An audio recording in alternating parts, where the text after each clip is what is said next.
For some reason that we'll probably never fully understand, an extraordinary outpouring of energy began to occur around the year 1100. It was so powerful and so passionate that it transformed the way the world looked and thought about God, about justice and power, about women, love and art. This story starts with the almost unbelievable life of the woman we will come to know as Eleanor of Aquitaine. Eleanor had virtually everything this life can grant: sunlit beauty, inherited power and wealth on a phenomenal scale, kings as husbands, kings as sons. She lived an epic life in the middle of a whirlwind, entangled with 5 mightily powerful men who fought for more than a century to control Western Europe.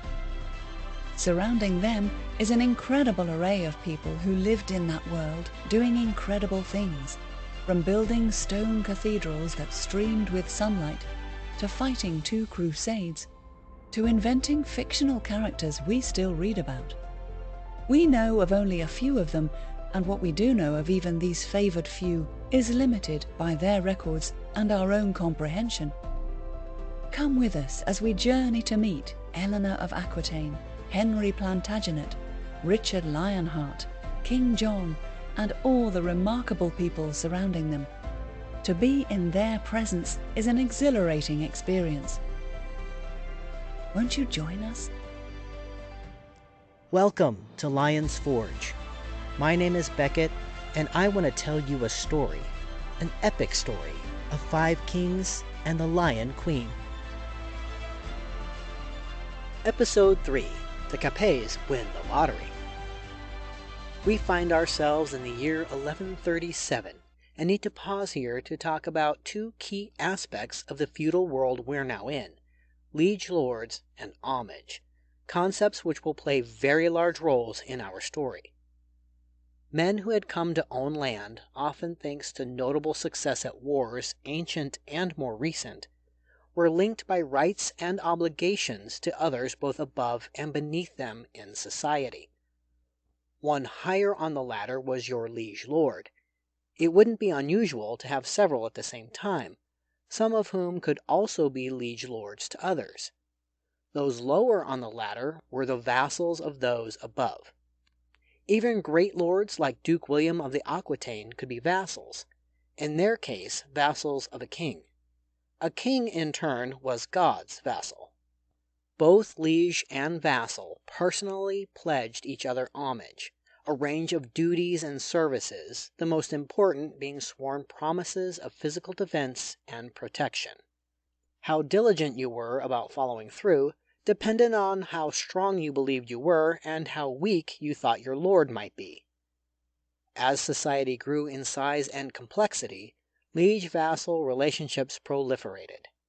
Even kings might find themselves vassals of other kings, sometimes following defeat in war, often because they had inherited subsidiary titles that carried feudal obligations to overlords. The entire subject was fraught with exceptions and modifications as wars were won or lost, marriages made and undone, heirs successful or too soon dead. Powerful heiresses, like Eleanor, were a problem because they made pledges of military support debatable. The problem was usually solved by marrying. And now we'll rejoin William X of Aquitaine, who's on a springtime pilgrimage from his own country to the shrine of St. James in northwest Spain, perhaps to atone for his sins, perhaps for a more worldly reason, like gaining power over one of his rivals. Regardless of his reasons for the trip, like others of his group, he would have had his staff and pouch, the signs of pilgrimage, and would be bare-legged as a symbol of humble penitence. Like his fellow travelers, he would spend each day walking, eating, talking, praying, sleeping. Food might be lamb cooked with fennel, sheep's milk cheese, olives, dried cherries. Diversion would come by way of shared stories, real and imagined, just as Chaucer's pilgrims whiled away their days. Perhaps he carried a copy of the well-regarded new guidebook, the Codex Calixtinus, filled with such practical advice as how to dodge high fees on toll roads. He had both his daughters, Eleanor and her younger sister Alex, with him for a time, moving slowly with the caravan in early spring through the awakening French countryside. Eleanor, about 13 at the time, and her 11-year-old sister were then left in Bordeaux, midway through the journey, in the care of the local archbishop. Wealthy, marriageable heiresses of the day had a disconcerting way of disappearing from their households and then popping up married to, or sleeping with, someone entirely unexpected. The archbishop's house was like a bank vault. He'd certainly have no designs on the two girls, and even the most barbaric noble would not attack them there. Everyone anticipated being back in the pleasures and comforts of Poitiers by no later than the middle of May. On Good Friday, the 9th day of April in the year of our Lord 1137, William suddenly became first somewhat sick, then very sick, then mortally sick, all in a matter of hours. Not old, not infirm, a warrior and a patron of the arts, a great lord, on his way with fellow pilgrims to see famous relics, 1 hour quite alive, the next on his deathbed. Some said he had eaten a meal of badly cooked eels, which certainly could have done it, since raw eel blood is toxic to humans. Perhaps William stumbled into botulinum bacteria, frightening enough even now that we nervously toss out a dented can of green beans. Perhaps he had the bad luck to run into E. coli, a frequent stowaway on food kept a little too long in temperatures a little too warm. Even in our time, E. coli can be a killer. Dozens of people die from it in the United States every year, first with stomach cramps, then diarrhea, increasing dehydration, weakening the immune system, the mouth getting drier, the brain getting dizzier. His companions must have been aghast as they hovered near him, wiping his face, trying in vain to keep his linen clean, and eventually leaning in to hear his final wishes. Before he had gone on this trip, he had asked that his own liege lord Louis VI, King of the Franks, protect his oldest daughter and named heir, Lady Eleanor, set to become one of the richest and most powerful individuals in Europe if her father were to die.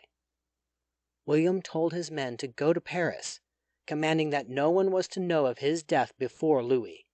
The Duke was still lucid enough to realize that even the Archbishop of Bordeaux might not be proof against the scramble to whisk Eleanor off to an unwelcome wedding if this news leaked. William died that evening, his nights left in the somber darkness for Paris. Thank God, it must have been murmured. Thank God and thank the Virgin Mary that the girl was fully of marriageable age. All that was needed now was a husband. So now we come to our heroine, Eleanor of Aquitaine, so entangled in her own myth that one current historian sighed that it's futile to try to separate the facts of her life from the legends. It wasn't just Eleanor. The historical record of her time is generally covered over by the waters of a very murky sea. Much of what we have to go on was written by self-appointed chroniclers, who lived in an era before fair and balanced reporting was a journalistic goal. They often had axes to grind against women, against countries, against particular noble houses. Many chroniclers wrote years, decades, even centuries after the events in question. Time and memories are notoriously more fragile than that. Even those who wrote contemporaneously usually got the story from some observer who may not have seen, understood, or been entirely objective in their own recollections. Major events described by 4 different chroniclers can come in 4 different flavors. As for those major events, one English historian noted that medieval chroniclers made no effort to evaluate what they so dutifully recorded. The birth of a double-headed calf was given as much coverage as the fall of an empire. Well, we do know some facts about this woman who still possesses one of the few recognizable female names in history. In the space of her father's faltering heartbeat, Eleanor inherited property that would make any nobleman infinitely stronger and richer if he could only possess it. The right way to do it would be to marry her, but another option was always available: outright conquest, worth every bit of the risk that went with it. One does wonder what her towering grandfather William IX would have thought if he could have anticipated that Easter Sunday of 1137 his son, not yet 40, dead, victim of some eels sadly undercooked, if not a simple unwashed onion. His 13-year-old granddaughter was suddenly the rather dazed ward of the absolutely delighted King Louis VI of France.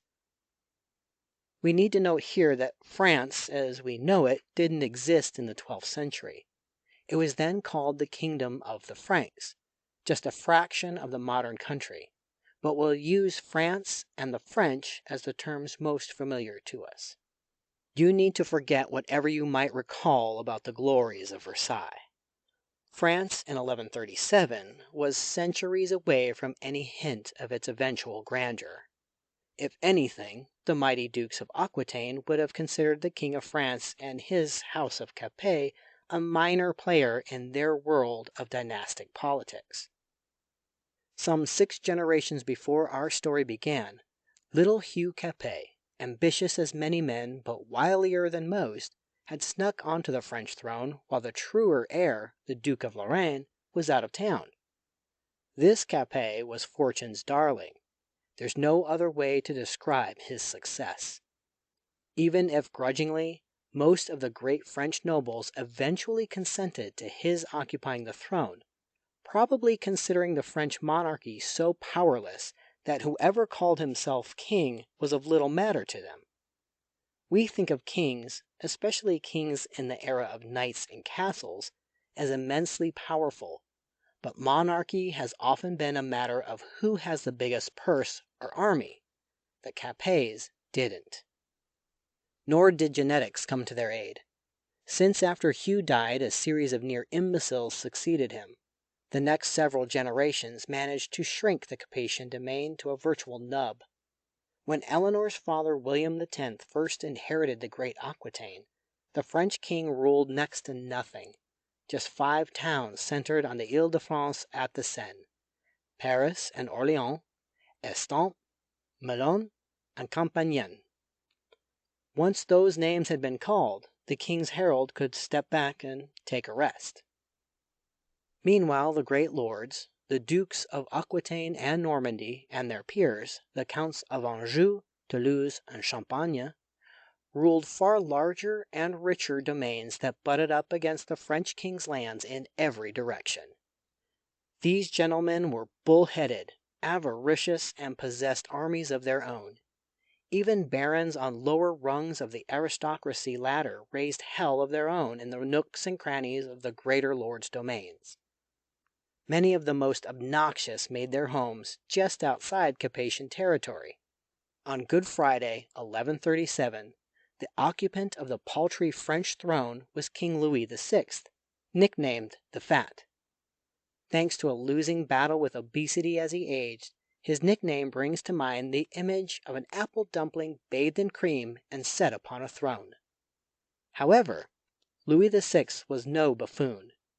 His nickname in the original French, Le Gros, can also be interpreted as the big man, and in his younger days, Louis had been as muscular, war-toughened, and determined as Eleanor's own mighty grandfather. At the age of 17, newly a knight, Louis set out to forcibly curb the swaggering barons who surrounded the royal lands on the Ile-de-France, men who were so arrogant that when he was a child, he could barely leave the gates of Paris without their permission. He would spend much of his life fighting these impudent rivals, not always successfully. Fortunately, Louis had just the qualities his feeble little kingdom needed: tireless, patient, fearless in battle, and apparently incapable of discouragement. Little by little, Louis began to restore luster to the French throne.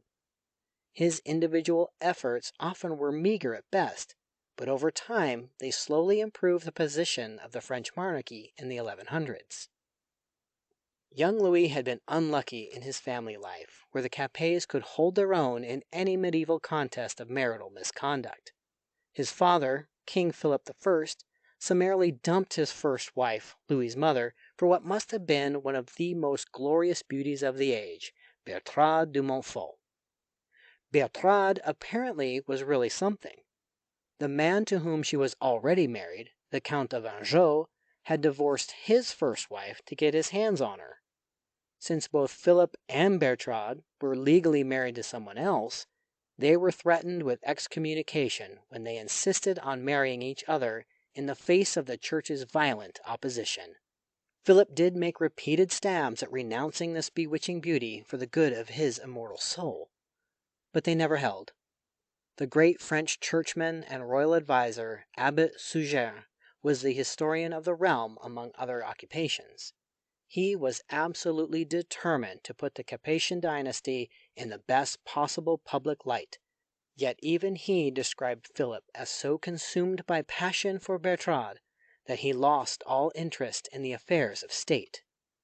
So, Philip's son Louis, still in his teens, took on the role of a co-king to his weakened father, shouldering the privations of almost constant war and the duties of state in a realm already weakened and diminished by a century of the feckless heirs of Hugh Capet.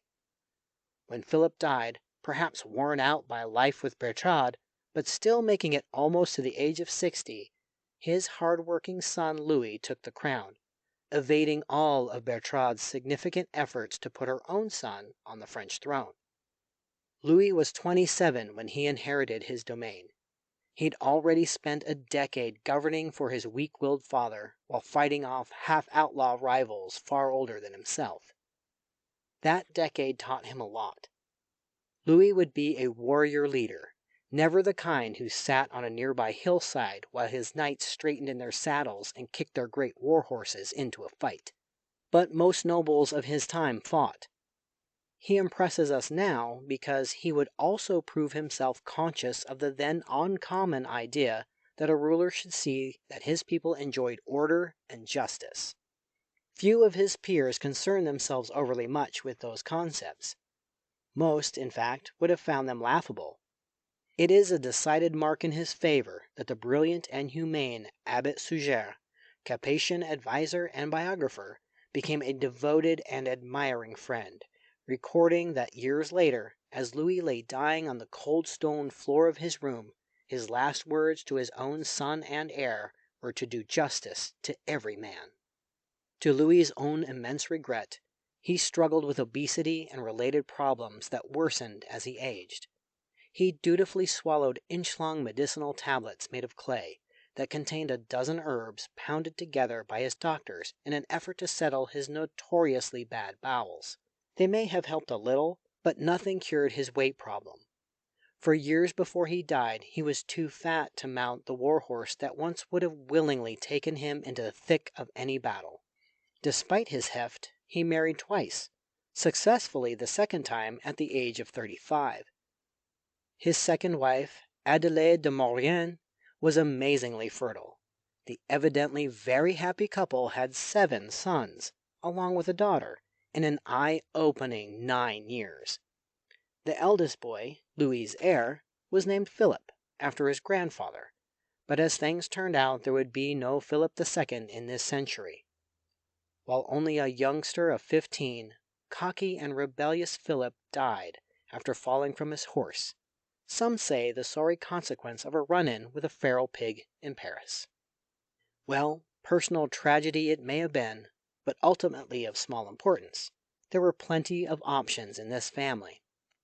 Son number 2, who'd been in training as a churchman, was simply shuffled into place. This second son had been named after his father, so he'd always been called simply Louis the Younger, or even just Louis Capet. And so we find the Capets as William X of Aquitaine lay vomiting his life away on the road to Compostela.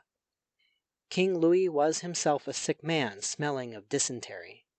His son, Prince Louis Capet, trained in prayer as diligently as his father had been trained in monarchy, was 17. On Holy Saturday, entirely out of the blue, they became two of the luckiest men in Christendom. They had just been handed one of the greatest matrimonial prizes of the century. As the King of France, Louis VI was the liege lord to the Duke of Aquitaine, although the House of Aquitaine had never found that relationship particularly compelling. In earlier times, what the pathetic King of France thought might be shrugged off by indifferent Aquitanian dukes, but Eleanor's father, William X of the Aquitaine, actually had a reason to talk to Louis VI of France. Louis, with his 6 living sons, was making something of the French crown. In turn, the House of Aquitaine under William X faced an uncharted dilemma. Never before had a female been named its heir. William had accordingly asked Louis to serve as his daughter's guardian in the event something might happen to him, and Louis had quite readily agreed. Both were well aware of what that involved, since Louis had the hereditary right of all kings to approve or reject the marital plans of his aristocratic vassals. And quite suddenly, at the joyous Easter season of 1137, both sides, to their surprise, confronted reality. Louis suddenly possessed the once-in-a-generation chance to join his family with the rich and powerful House of Aquitaine, giving the Capets every prospect of leapfrogging all competitors for dominance in France. As for the Aquitanians, not only would the Duke's family now be the benefactors who had brought genuine wealth and power to the crown, but if the tricky game of biological roulette ran in their favor, Eleanor's son with his Aquitanian blood would one day be the king of that grander, richer, stronger France. But there were risks along with these notable rewards. Even after the right groom reached the altar with the right bride, the couple had to live long enough to successfully mate.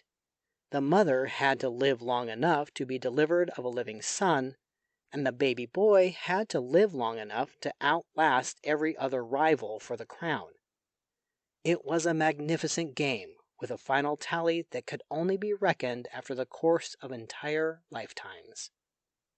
Duke William X of the Aquitaine died on April 9, 1137. Chroniclers report that as soon as word reached Paris, young Prince Louis was sent to fetch Duchess Eleanor, still the guest of the Archbishop of Bordeaux.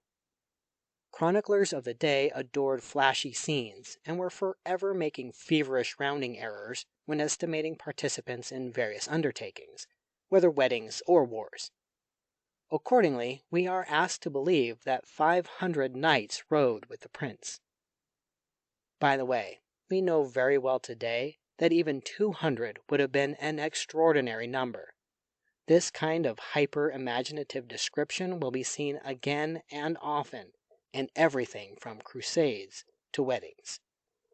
We can believe that young Louis was accompanied by his father's chief advisor, Abbé Suger, the great nobleman, the Count of Champagne, and a royal cousin, the Count of Vermandois, all of whom will play significant roles in the lives of our young royals. Think of what it might have looked like. That train of horses draped in burgundy, silver and purple, sky-blue Capetian banners unfurled, trotting past meadows awash in the golden light of a southern spring. And so, Louis VI quickly played the card that had floated like a petal into his lap. Eleanor of Aquitaine, his priceless ward, was very quickly married to Louis Capet, his son and heir. In the next episode, we'll see that marriage begin to play out in ways most unexpected. We've come to the end of our story for the time being. I am Beckett Arnold, narrating from the book Lion's Forge by Karen Markle Knabb, soon to be available at Amazon Books. Don't forget, if you like what you hear, please give us a thumbs up, save us as a favorite, and share us with your friends. Most importantly, please join us again in 2 weeks for the next episode of Lion's Forge, available everywhere you get your favorite podcast.